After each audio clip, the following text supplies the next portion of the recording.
Bench press. This exercise can be done with either a barbell or dumbbells. Beginners are advised to start with dumbbells since they allow for more freedom of movement and easier weight adjustment.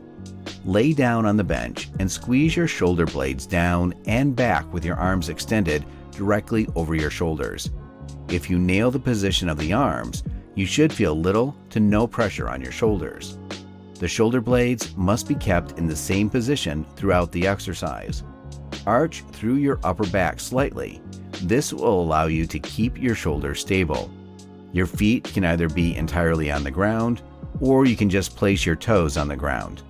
The legs need to be working during the whole lift. You'll achieve proper leg drive if you imagine you're trying to extend your legs while also driving the feet down in the ground, making sure they stay in place. Lower the weight on your chest, somewhere between the middle of your chest and the sternum, going down as far as possible without losing proper technique. You should feel a stretch in your chest while doing so. Hold the bottom position for a second, then push the weight back up to the starting position, still driving through your legs. The elbows should be slightly tucked, although the exact angle between the elbow and the torso depends on the individual. The main thing to remember is that when looking from above, your elbows shouldn't look like they are forming a T with your body. As they should be tucked in, they should resemble the letter A. Your wrists should be stacked on top of your elbows to ensure proper force transfer and minimize the risk of injury. Common mistake: flat back and no leg drive. When you allow your back to be flat, you're taking away from your shoulder stability, which can lead to injuries down the road. Make sure you have an arch in your back and that your feet are driving through the floor.